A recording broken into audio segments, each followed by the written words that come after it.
Amen. Wow, terima kasih tim musik. Silakan duduk saudaraku sekalian. Selamat hari Minggu, selamat pagi semuanya. Bagaimana kabar saudara? Haleluya.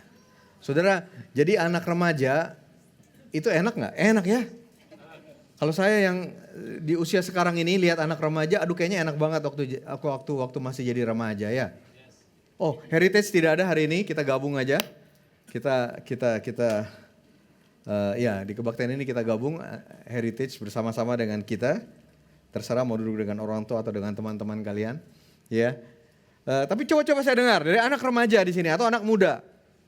Kalian pernah pikir nggak enak banget ya kalau jadi udah dewasa ya? Ada nggak yang begitu? Wah. Terus orang tua gimana? Ada nggak yang, aduh, coba saya masih remaja ya, enak banget ya punya kehidupan seperti masih remaja ya. Dua generasi saudara. Ntar waktu masih kecil, waktu masih muda pengennya udah dewasa gitu ya. Jadi yang masih remaja nanti kalian tahu juga gitu. Paling enggak saya tidak bisa mewakili semua orang dewasa. Saya sendiri kadang-kadang aduh enak banget ya waktu masih jadi remaja. Gitu saudaraku. Nah satu waktu di dalam minggu lalu ada percakapan saya dengan seorang anak muda. Saya berbicara dengan seorang anak muda. Kemudian anak muda ini mulai bercerita kepada saya bagaimana dia kehilangan motivasi belajar. Bukan kehilangan motivasi hidup, tapi kehilangan motivasi belajar.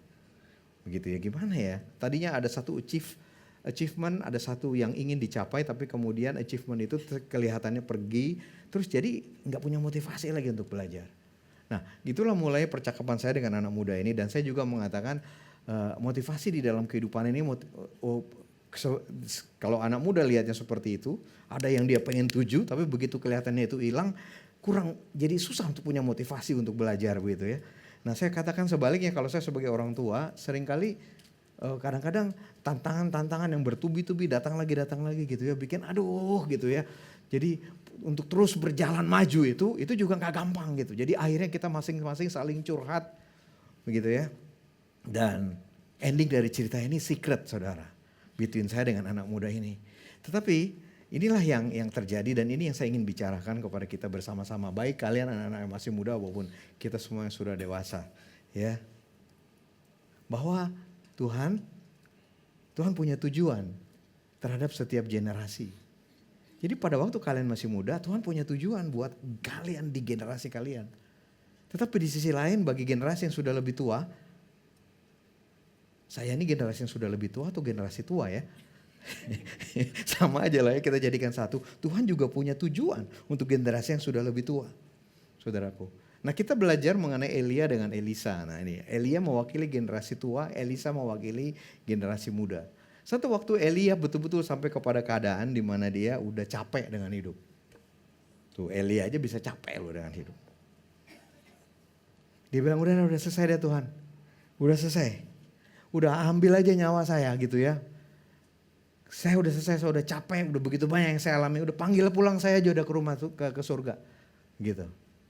Tapi kemudian menghadapi orang tua yang udah capek dengan hidupnya ini, Tuhan bilang begini, tunggu dulu, belum kelar hidup kamu, belum selesai hidup kamu. Gitu, masih ada yang aku mau kau lakukan. Gitu. Secara Alkitab ya, apa yang Alkitab katakan oleh Tuhan kepada Nabi Elia, Tuhan masih kasih 3 kerjaan kepada Elia. Tunggu jangan cepet-cepet mau exit dari dunia ini. Kamu masih mesti mengurapi si ini, kamu masih mesti mengurapi si A, kemudian mengurapi si B, gitu ya. Kemudian satu lagi dia bilang begini, loh kamu masih harus memanggil dan mengurapi Elisa yang akan gantikan kamu. Belum selesai hidup kamu.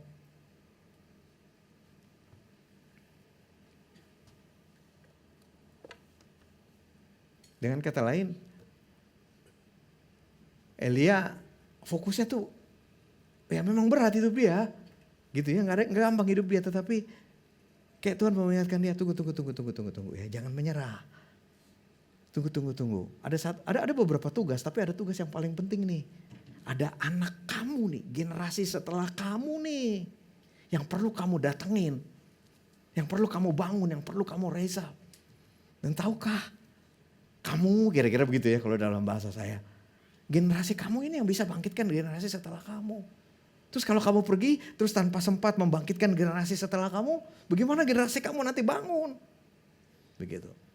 Nah intinya dalam cerita ini Elia taat kepada Tuhan kan. Oh iya, kuat lagi, segar lagi. Tuhan menyegarkan Elia lagi. Begitu. Ada 3 tugas kan tadi saya katakan kepada saudara yang Tuhan katakan kepada Elia. Gitu kan. Dia harus mengurapi Hazael jadi raja Aram. Dia harus mengurapi Yehu jadi raja Israel. Dan yang terakhir, dia mesti memanggil dan mengurapi Elisa gantiin dia nanti. Tapi begitu dia tangkap apa yang Tuhan bilang, yang pertama dia lakukan, dia langsung datengin Elisa dulu. Itu yang pertama dia lakukan. Dia mendatangi Elisa. Dia panggil Elisa. Nah di sisi lain Elisa sebagai anak muda udah pasti punya masa depan yang penuh dengan pengharapan dari Tuhan. Betul ya? Anak muda dengar bahwa kalian punya masa depan yang penuh dengan pengharapan dari Tuhan. Tapi betul juga kalian punya tantangan di dalam kehidupan yang tidak mudah. Bahkan mungkin tantangan kehidupan nanti bagi anak muda bisa jadi lebih besar dari tantangan yang kami pernah hadapi atau alami. Secara jasmani, tetapi juga tantangan secara rohani, saudaraku.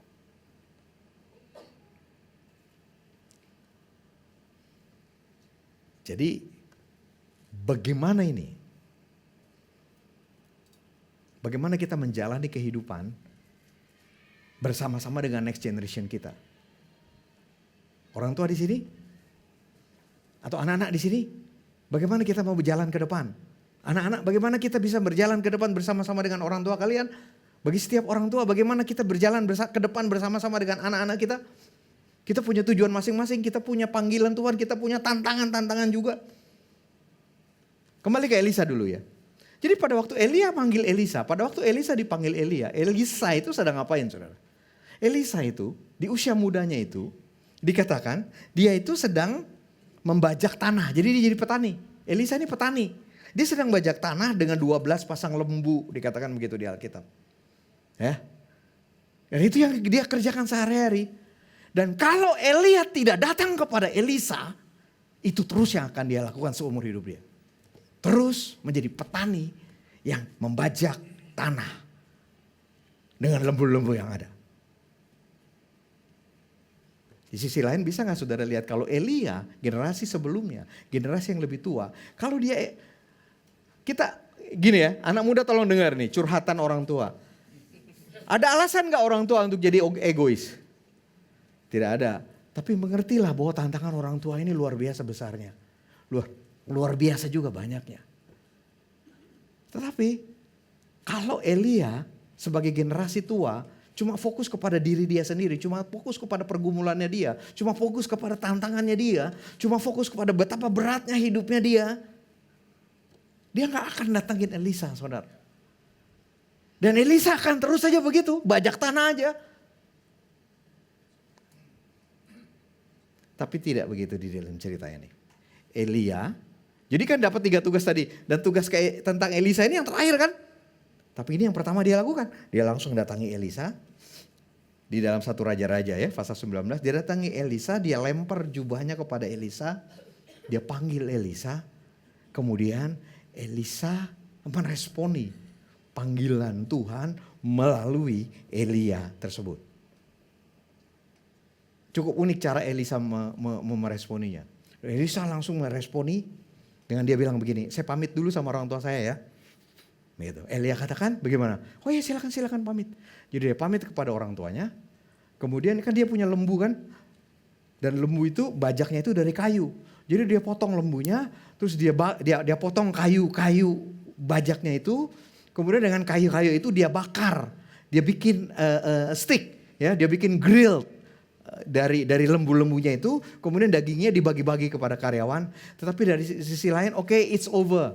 Udah selesai masa saya ini, sekarang saya siap masuk masa baru yang disediakan oleh Elia. Yang Elia panggil untuk saya lakukan. Elisa meresponi panggilan Tuhan. Ya. Dan ternyata berarti sampai di sini, yang saya mau katakan kepada saudara, kembali kepada Elia dulu nih. Elia punya tanggung jawab dan Elia melakukan tanggung jawabnya. Masalah Elia besar, masalah Elia juga tetapi dia tetap ingat anaknya dia. Elisa by the way bukan anaknya. Kan dia ketemu begitu aja, kan Tuhan yang bilang Elisa, oh iya gitu. Mungkin sebelum itu dia saya nggak tahu ya. Dia tahu nggak ada Elisa, yang pasti Elisa bukan anaknya. Tapi Tuhan ingatkan, hey jangan cuma fokus sama diri kamu sendiri doang, tahu nggak ada next generation kamu. Begitu, tetapi dan somehow Elia berhasil.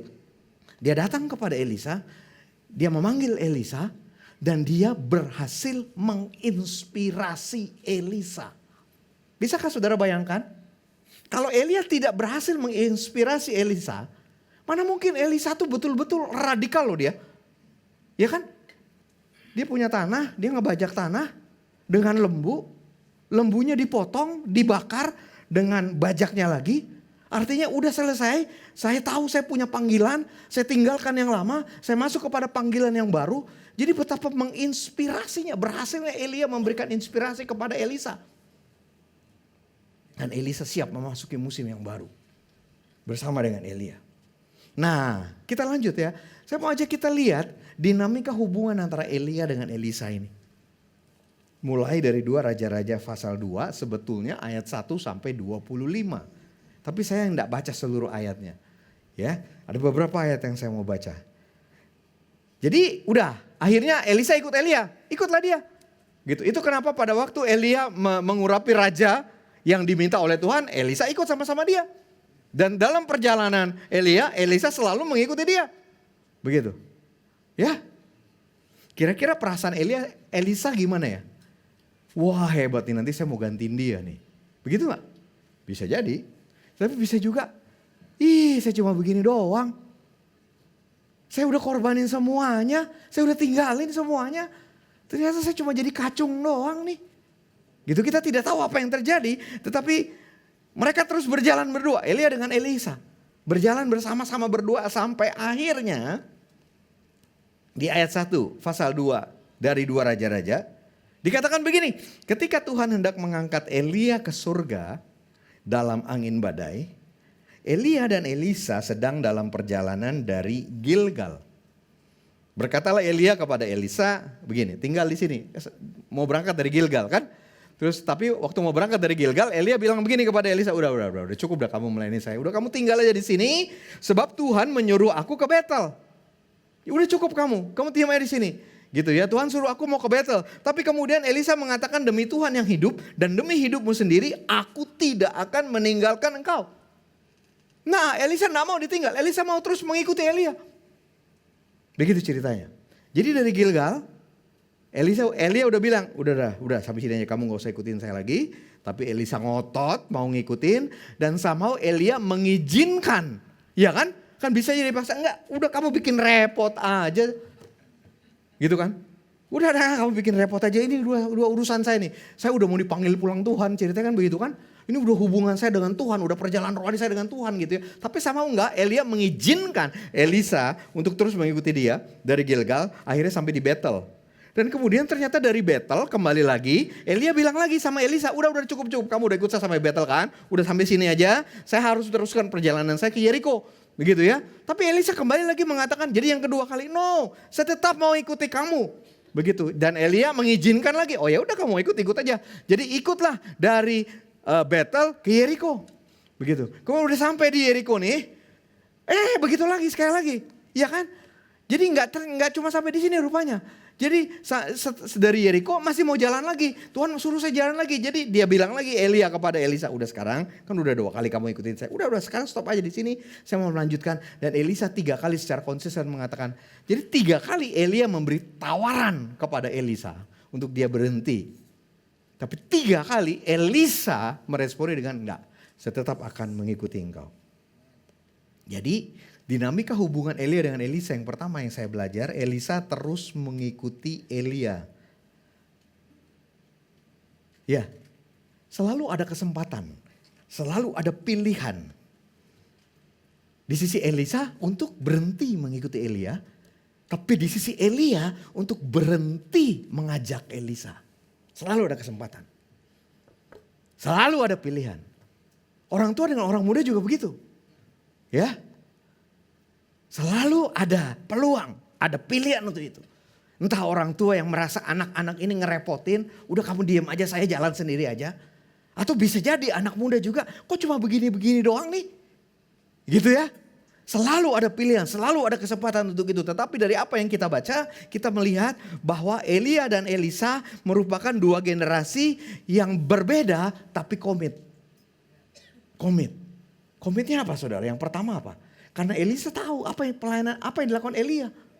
Elia mengikut Tuhan kan? Elia melakukan tugasnya Tuhan kan? Jadi dua-duanya komit untuk terus berjalan bersama dengan Tuhan. Dan dua-duanya komit untuk terus berjalan bersama-sama. Nah saya nggak tahu nih, nggak diceritain di Alkitab. Mereka sering ribut nggak di dalam perjalanan? Menurut saudara bagaimana? Tidak selalu mudah. Ya, bagi saya nggak tahu. Bagi orang tua, kalian yang pernah liburan sama anak-anak gitu, bagaimana tuh perjalanan liburan? Gitu. Ada cerita begini ya, tapi ini bukan mengenai saudara, oke? Ini mengenai orang lain, oke? Udah pasti bukan saudara. Ya, pergi liburan 1 minggu, semua baik-baik. Orang tua bawa anaknya kan, terus masuk minggu kedua, anaknya udah mulai bosan. Liburannya belum selesai, masuk minggu ketiga, anaknya mulai sering ribut dengan orang tuanya. Terus saya dengar tuh, saya bilangnya begini, komen saya, liburannya kelamaan sih. Lama-lama. Banyak godaan untuk berhenti. Banyak godaan untuk tidak berjalan bersama-sama. Kita bisa berselisih, beda kan? Kita bisa nggak tahu cara komunikasi. Gitu, bapaknya bingung komunikasi dengan anaknya juga bingung komunikasi dengan bapaknya. Gitu. Ya, jujur nih ya, ini khotbah ini tadi saya ngomong sama siapa tuh di Heritage? Ada Sharon, ada Priscil, ada satu lagi, ada Renata. Saya bilang gini, Om mau khotbah nih kali ini biar semuanya dengerin gitu. Coba kira-kira anak-anak Heritage mau dengerin Om khotbah nggak ya? Bikin tidur atau enggak ya khotbahnya Om ya? Tapi itu yang bisa terjadi kan? Di dalam perjalanan antar generasi ini kita bisa berselisih, jadi kita nggak tahu gimana cara berkomunikasi. Bisa juga kita beda visi, kita beda ambisi kan? Dan betul. Perlu komitmen dari dua belah pihak, dua generasi ini. Ini yang saya mau sampaikan kepada anak-anak. Orang tua perlu komitmen, anak-anak juga perlu komitmen untuk terus berjalan bersama-sama. Dan ini diberi contoh oleh Elia dan Elisa. Dan waktu Elia dan Elisa komit untuk terus berjalan bersama-sama. Walaupun dua generasi yang berbeda. Ada judul khotbah hari ini, double portion. Double portion bagi generasi penerusnya. Betul, double portionnya bukan bagi generasi yang tua. Tapi bagi anak-anak kita. Generasi yang muda. Bahkan kalau ada di sini orang tua yang tidak punya anak misalnya, enggak apa-apa. Poin saya bukan anak kandung juga kok. Tapi intinya next generation kita. Waktu masing-masing bisa komit jalan bareng-bareng. Ada double portion yang diterima oleh next generation kita. Nah saya lanjut dulu, dia sekarang dari Yeriko kan, suruh berhenti di Yeriko nggak mau. Jadi oke, ya udah jalan lagi deh. Kemudian dari Yeriko mereka jalan. Kemudian mereka jalan sampai di Sungai Yordan. Begitu kan? Wah berhenti, ada Sungai Yordan di sini. Kemudian Elia lepas jubahnya, digulung-gulung jubahnya, terus dia pukul air Sungai Yordan itu dengan jubahnya dipukul dan air sungai terbelah dua. Dan mereka lewati sungai itu di tanah yang kering. Ya. Wah, waktu mereka jalan sama-sama rupanya ada mujizat yang terjadi. Wah, waktu mereka jalan sama-sama rupanya ada mujizat yang dilakukan oleh generasi penerus, tetapi dilihat betul-betul diingat oleh generasi sebelumnya, tapi betul-betul diingat oleh generasi penerusnya. Saya nggak tahu apakah waktu itu bagi Elia kesempatan nih. Elisa lihat kuasa Tuhan. Gitu ya. Dan ini akan jadi sangat berarti buat Elisa. Karena nanti waktu Elia pergi, saudara tahu ceritanya kan. Waktu balik lagi, Elisa ingat apa yang dibuat Elia. Terus Elisa lakukan persis Seperti apa yang dilakukan oleh Elia. Jadi diingat itu. Jadi ada pengalaman mujizat loh yang terjadi. Jadi rupanya dalam perjalanan bersama-sama dengan 2 generasi, sepanjang Tuhan jadi pusat, sepanjang jangan berhenti, ayo komit aja, jalan aja. Ini saya tidak bicara mengenai siapa yang sempurna, siapa yang tidak sempurna. Adakah orang tua yang sempurna? Tidak ada. Ya, jadi please setiap anak-anak mengerti tidak ada orang tua yang sempurna. Tetapi saya juga mengatakan kepada orang tua, nggak bisa juga nuntut anak kita harus sempurna. Nggak ada juga anak yang sempurna. Saudara, banyak orang tua yang bilang begini, saya pingin anak saya jadi sempurna. Gitu. Terus seringkali saya balik gini, orang tuanya gimana kira-kira? Terus kalau orang tuanya gak sempurna, gak realistis kan kita mengharapkan anak kita sempurna. Tetapi poinnya adalah jalan sama-sama dengan Tuhan. Kemudian akan ada mujizat Tuhan yang kalian alami, yang kalian lihat. Dan ini adalah mujizat yang sangat berharga. Kemudian setelah sampai di seberang, udah sampai di seberang Sungai Yordan itu, Elia mengatakan kepada Elisa, mintalah apa yang dapat kulakukan untukmu sebelum aku diangkat dari hadapanmu. Inilah hati dari generasi sebelumnya.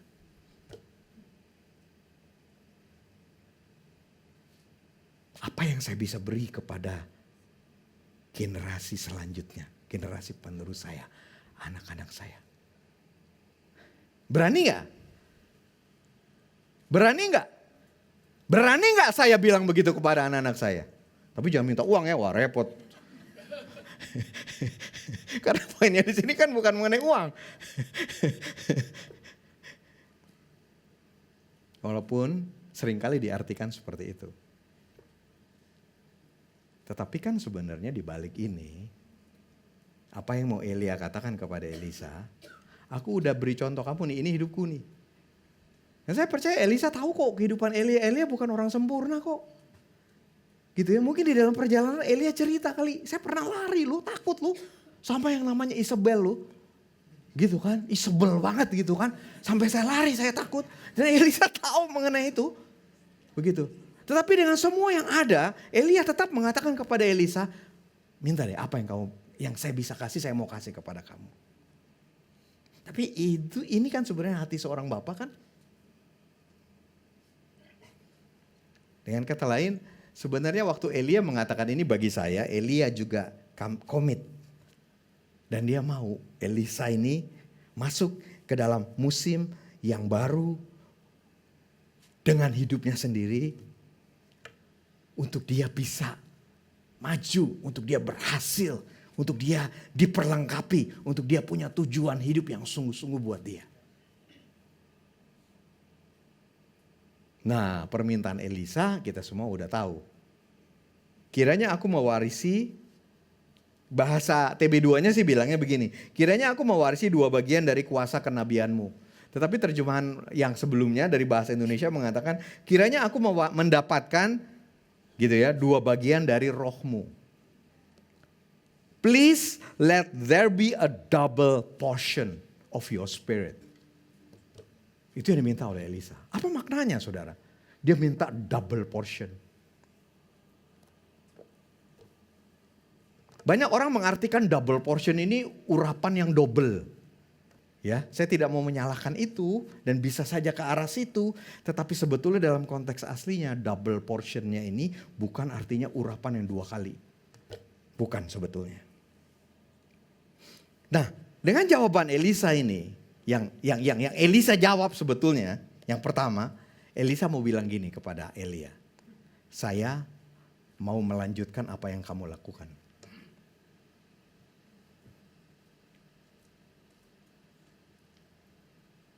Dengan kata lain, Elisa melihat kehidupan rohani dari Elia. Dan Elisa bilang kepada Elia, saya mau melanjutkan kehidupan rohani kamu yang seperti itu.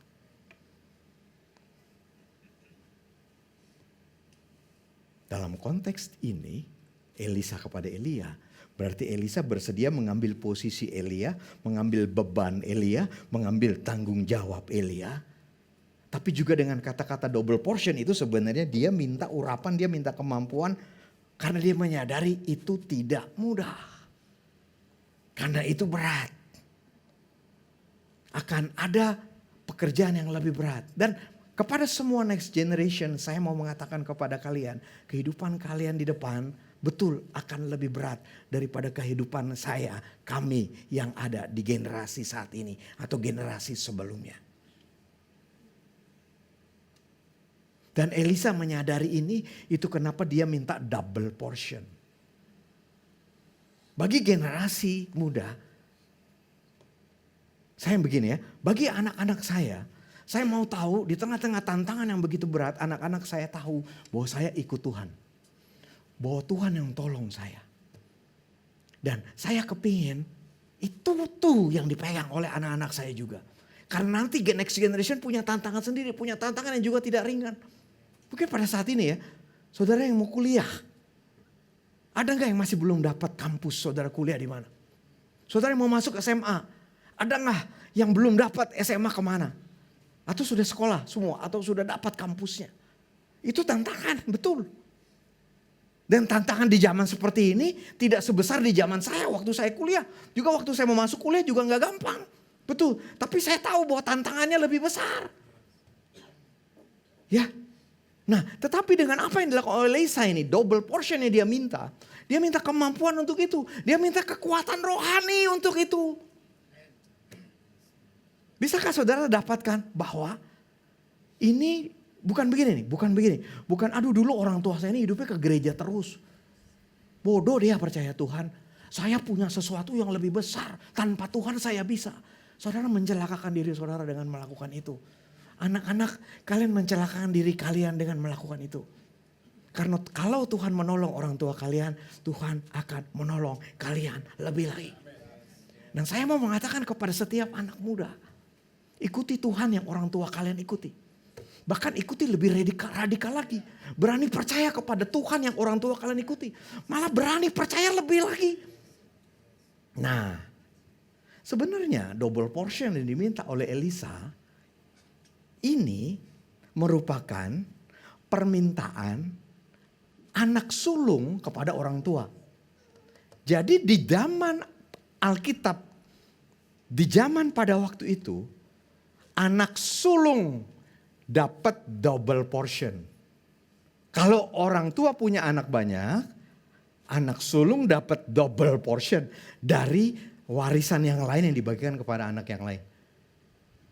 Itu yang diminta oleh Elisa. Ya kan? Aneh gak? Loh, Elisa bukan anaknya loh. Tapi dia mengerti itu. Tapi dia minta itu. Dan dia minta itu, dia punya alasan. Karena dia bilang, saya mau contoh hidup kamu. Saya mau ikuti hidup kamu. Saya mau melayani Tuhannya kamu. Tapi kasih dong. Double portion saya sebagai anak sulung. Supaya saya punya kemampuan untuk melakukan itu. Supaya saya mempunyai kekuatan rohani yang jauh melampaui kekuatan saya untuk saya bisa hidup seperti itu. Itu yang diminta Elisa sebetulnya. Nah, menghadapi permintaan itu kan awalnya gagah Elia jawabannya kan. Pertanyaannya kan. Pernyataan Elia kan gagah kan. Kamu minta apa aja? Oh, saya kasih kalau saya punya. Terus waktu diminta double portion, Elia bilang apa? Waduh, yang itu susah tuh. Yang itu Elia bilang gini kan. Engkau meminta hal yang sukar. Namun jika engkau dapat melihat aku diambil darimu, naik ke surga gitu kan. Hal itu akan terjadi padamu. Jika tidak, hal itu tidak akan terjadi. Dengan kata lain Elia mengatakan yang kamu minta cuma Tuhan yang bisa kasih. Nah, saya mau mengatakan kepada kita semua, sebagai orang tua kita punya tanggung jawab buat anak kita. Ya, tapi apakah saudara bisa memberikan semua yang dibutuhkan oleh anak saudara? Semuanya nggak bisa. Ada yang cuma Tuhan bisa kasih ke anak saudara. Dan bagi setiap anak-anak, saya mau setiap anak-anak tahu akan hal ini. Kalian bisa minta apa aja kepada orang tua kalian, tetapi tetap orang tua kalian terbatas. Ada hal yang kalian nggak bisa minta, yang cuma bisa Tuhan yang kasih ke kalian.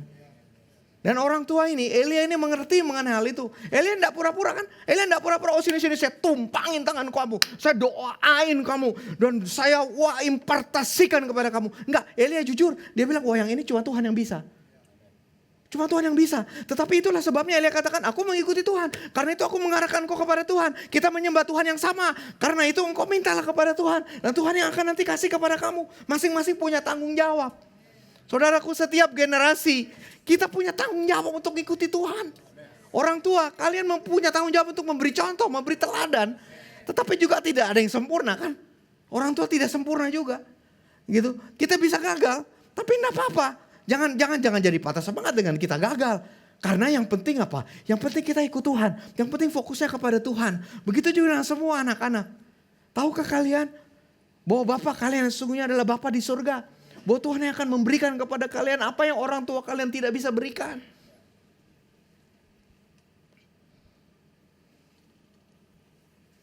Kemudian jalan lagi kan. Kemudian mereka berjalan terus di ayat 11. Sambil bercakap-cakap. Terus lagi jalan lagi nih, tiba-tiba dikatakan kan. Kereta berapi dengan kuda berapi datang memisahkan keduanya dan Elia naik ke surga dalam angin badai. Tiba-tiba Elia terangkat di depan Elisa. Dan yang Elisa teriakan apa saudara? Bagaimana hubungan Elia dengan Elisa sebelumnya? Menurut saudara hubungan mereka seperti apa? Hubungan guru dengan murid? Bisa gak begitu? Bisa. Elisa anak kandungnya Elia bukan? Bukan. Hubungannya bagaimana? Tuan dan hamba bisa gak? Bisa juga.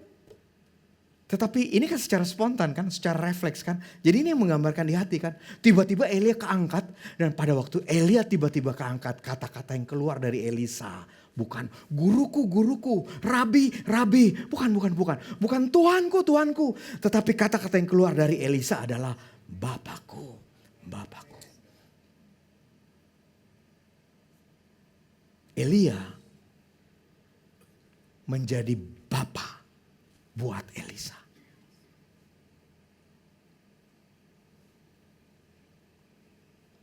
Elia menjadi orang tua buat Elisa.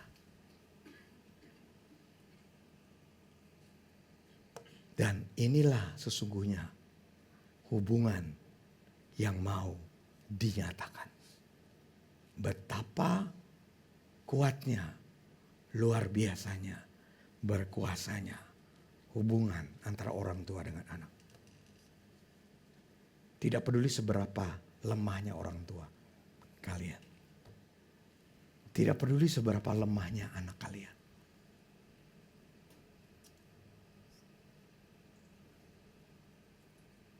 Adakah anak-anak yang malu dengan orang tua kalian? Memang orang tua kalian tidak sempurna. Tapi pada waktu kita komit berjalan di dalam hubungan ini, Tuhan datang dan Tuhan akan memberikan double portionnya kepada kita. Saya pernah dengar, sedih banget waktu dengar. Aduh lebih baik anak saya mati aja deh. Dia nyusahin saya. Saya pernah dengar, ada orang tua yang punya anak yang memang tidak mudah. Saya ngerti tidak mudah. Misalnya anaknya terjerat kepada narkoba, terjerat kepada judi yang tidak bisa selesai. Aduh, lebih enak saya nggak punya anak. No. Firman Tuhan mengatakan dari kata-kata Elisa ini. Lukas 1 ayat 17. Pada waktu Lukas bercerita mengenai Yohanes. Dia mengatakan begini. Yohanes ya akan berjalan mendahului Tuhan dalam roh dan kuasa Elia. Untuk membuat hati para bapa berbalik kepada anak-anaknya. Dan saya tidak tulis di Maleakhi, saya baru dapat tadi soal di khotbahnya Pak Yesi. Maleakhi 4. Kata-kata Tuhan ayat 5 dan 6. Sesungguhnya aku akan mengutus Nabi Elia kepadamu menjelang datangnya hari Tuhan yang besar dan dahsyat itu. Maka ia Roh Elia akan membuat hati bapak-bapak berbalik kepada anak-anaknya. Dan hati anak-anak kepada bapaknya. Betapa berharganya, betapa pentingnya setiap orang tua terhadap anaknya. Setiap anak terhadap orang tua. Dan biarlah roh Elia ini memulihkan hubungan orang tua dengan anak. Termasuk di dalam gereja ini yang adalah keluarga rohani. Saya mau mengatakan anak muda, kalian penting banget bagi kami. Tetapi apakah kalian fokus dari gereja ini? Bukan. Tuhan fokusnya. Saya mau mengatakan kepada orang tua, kalian begitu berharga, begitu penting bagi gereja ini. Kadang-kadang saya sering kali kalau musik nyanyi ya, latihan lagu. Kadang-kadang buat saya lagunya benar-benar terlalu anak muda. Jadi saya mohon kepada tim musik, bisa ngebikin lagunya tua sedikit. Maksudnya bisa dinyanyiin orang tua.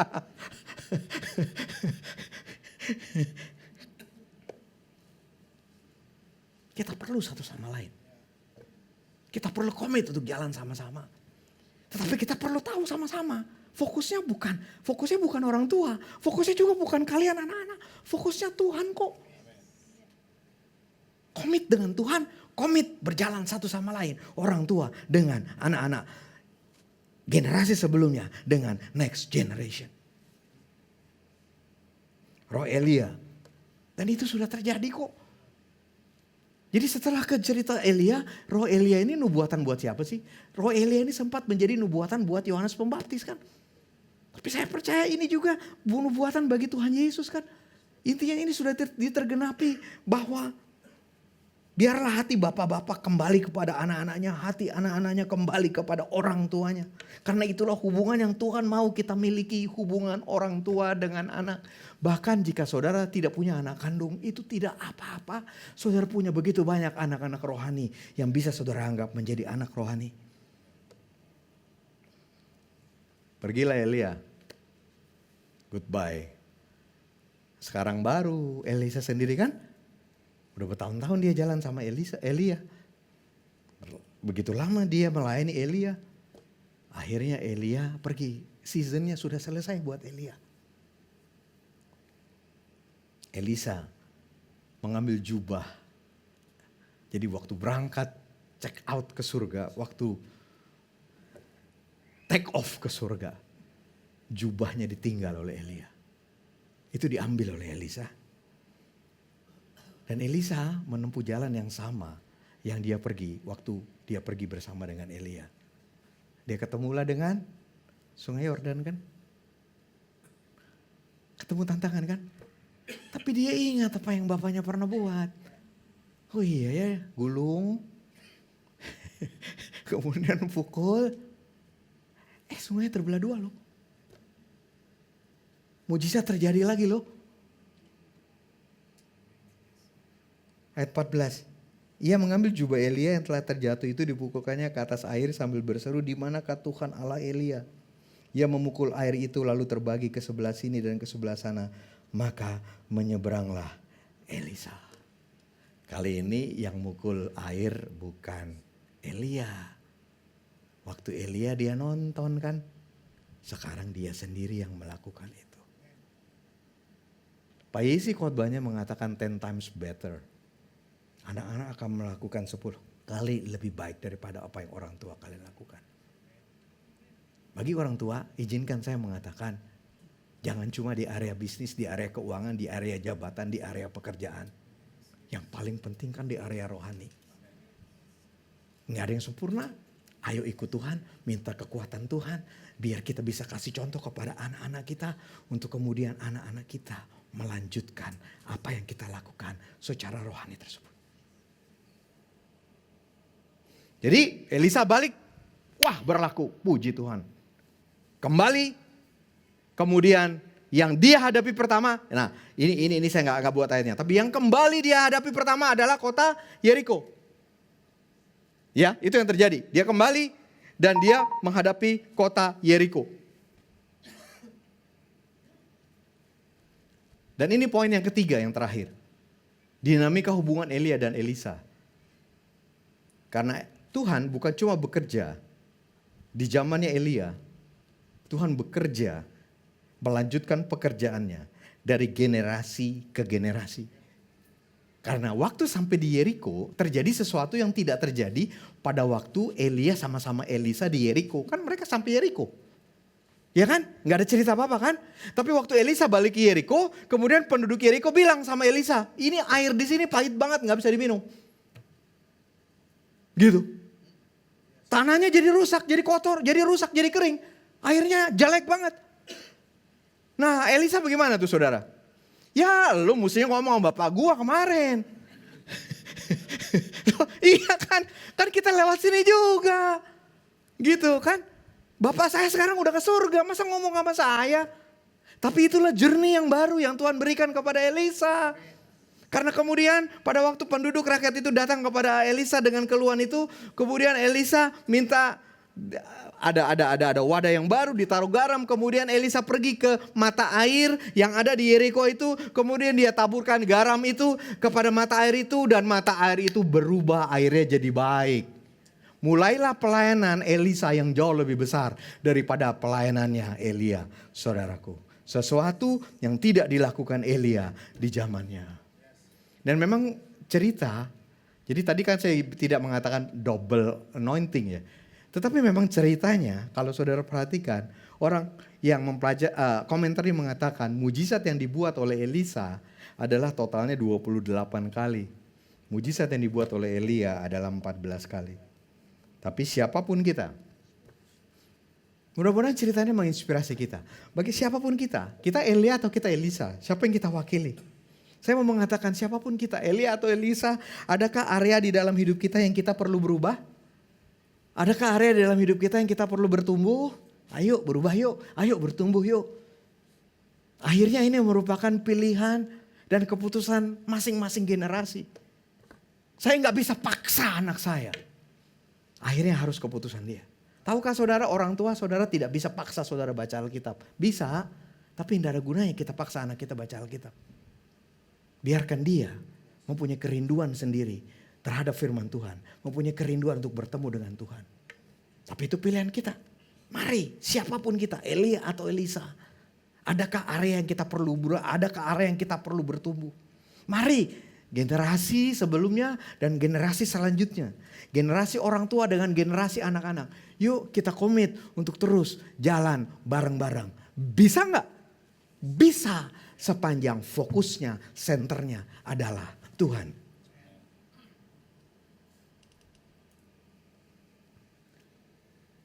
Buat generasi penerus. Apakah kalian jadi orang-orang yang agnostik? Atau kalian menghargai iman orang tua kalian?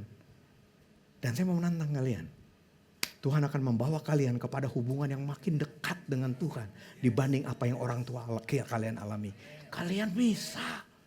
Dan itu isi hati Tuhan. Tidakkah Tuhan mengatakan pada hari-hari terakhir aku akan mencurahkan rohku kepada anak-anakmu laki-laki, anak-anakmu perempuan. Maukah? Yuk generasi penerus. Generasi penerus, maukah kalian melanjutkan warisan kehidupan rohani dari orang tua kalian? Bagi generasi yang mengatakan saya gak punya orang tua yang memberi contoh seperti itu, gak apa-apa. Artinya saudara generasi yang pertama yang kemudian memberi contoh kepada generasi-generasi setelah saudara. Mari bersama-sama kita menjadi generasi yang mengikut Tuhan dengan sepenuh hati seumur hidup kita.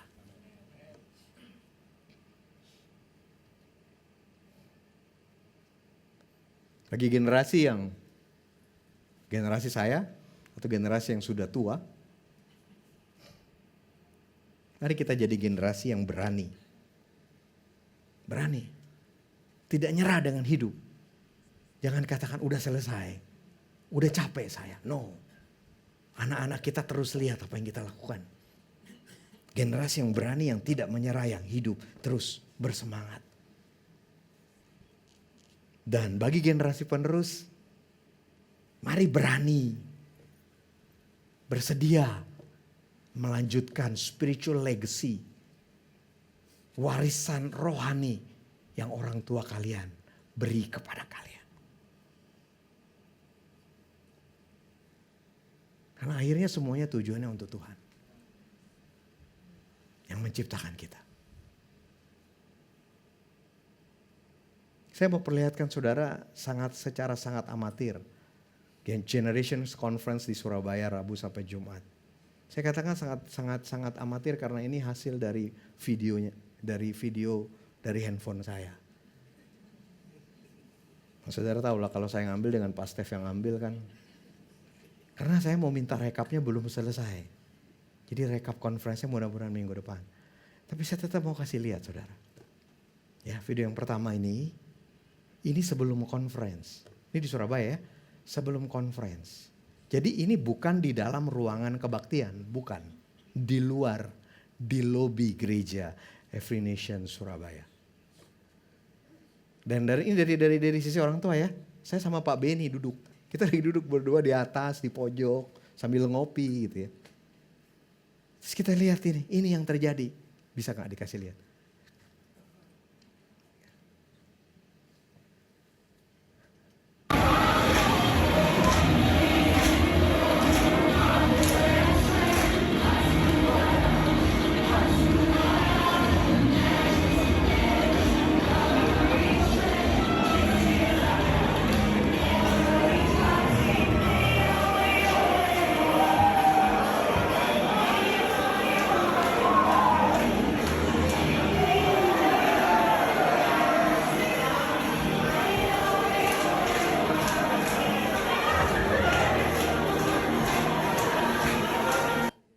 Ini yang saya lihat. Berdua nih, dua orang tua bilang begini. Ben, iya worth it juga kita menderita ya. Kalau kita lihat anak-anak muda yang bergairah, yang berapi-api buat Tuhan. Yuk, setiap orang tua ambil tanggung jawab itu yuk. Bangkitkan generasi muda yang takut sama Tuhan. Bangkitkan generasi muda yang berapi-api bagi Tuhan. Yang punya hati buat Tuhan. Satu lagi ya, nah ini baru di dalam kebaktian. Tapi ini bukan lagi praise yang lompat-lompat yang luar biasa. Ya, coba kita lihat. Ini lagi worship.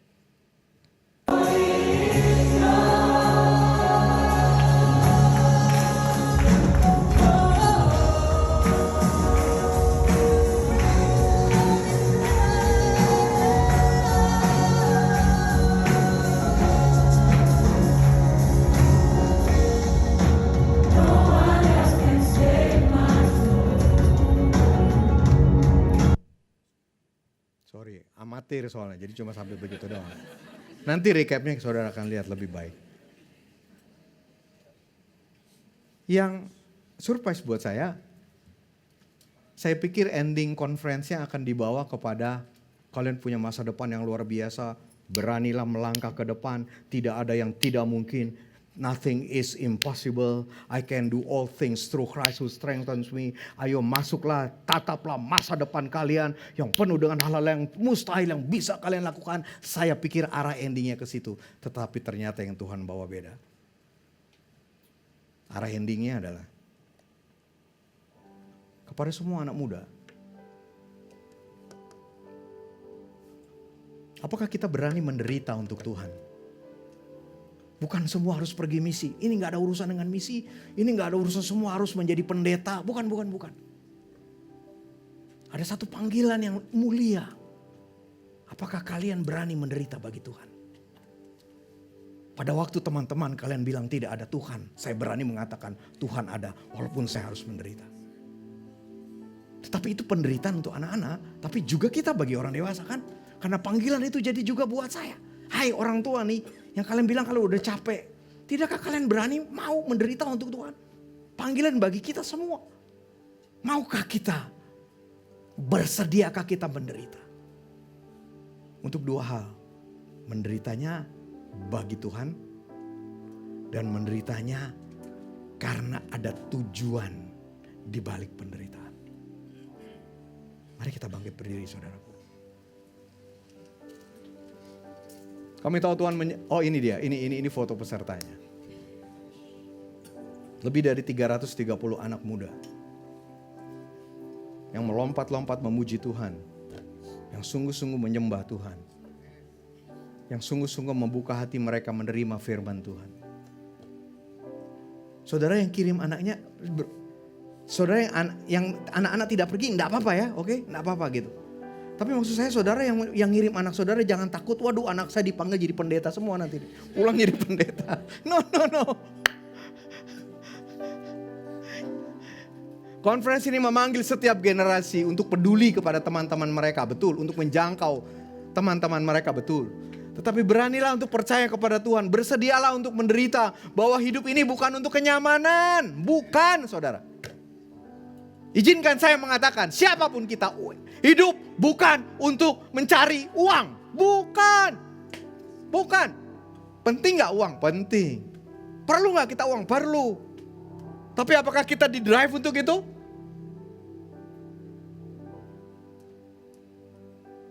Kita dipanggil untuk hidup bagi Tuhan. Bagi tujuan Tuhan. Bagi rencana Tuhan. Rencana agung Tuhan. Dan Tuhan, aku berdoa biarlah masing-masing generasi kami mempunyai pengalaman personal dengan Tuhan di dalam nama Tuhan Yesus. Biarlah panggilan Tuhan terhadap kami personal, panggil kami masing-masing untuk mengikut Engkau, untuk berjalan bersama Engkau, untuk berani menderita bagi Engkau, untuk berani berbeda dengan dunia. Jika dunia mengatakan tidak ada Allah, buat kami berani untuk mengatakan Allah adalah sahabat terbaikku. Di dalam nama Tuhan Yesus. Biar kami menjadi generasi-generasi, 2 generasi, 3 generasi yang bergandengan tangan, komit berjalan bersama-sama, mengikut Tuhan, menjadi murid Tuhan, melakukan panggilan Tuhan. Haleluya. Yuk sembah Tuhan yuk.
Tapi kami mengingini Yesus lebih dari apapun juga. Siapapun kami, Tuhan, datanglah secara personal kepada kami. Biar kami bisa mengalami dan menikmati kasih-Mu. Biar kami bisa mendapatkan tujuan dan panggilan-Mu atas hidup kami masing-masing. Di dalam nama Tuhan Yesus. Dan momen ini juga, biarlah Tuhan pakai untuk mengembalikan hati bapa-bapa kepada anak-anak mereka. Dan membuat hati anak-anak kembali kepada orang tua mereka. Kepada bapa dan ibu mereka. Di dalam nama Tuhan Yesus. Bawa kami lebih lagi di dalam hubungan yang indah dengan Engkau, Tuhan. Mari saudaraku bersama-sama, siapapun kita katakan, Tuhan, aku ingin dekat dengan Engkau. Tuhan, Engkaulah segalanya bagiku. Tuhan, beritahu hatimu kepadaku. Tuhan, aku mau mendapatkan tujuan hidup yang daripadamu. Tuhan, beri aku keberanian untuk terus berjalan dengan berani bersama Engkau. Untuk terus berjalan, komit dengan orang tua kami, dengan anak-anak kami. Untuk kami tidak menyerah di dalam hubungan orang tua dengan anak.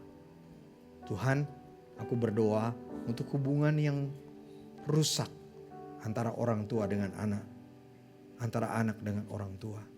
Tuhan, pulihkan hubungan itu. Di dalam nama Tuhan Yesus. Kami membutuhkan satu sama lain. Dan bersama-sama kami akan berjalan dengan Engkau.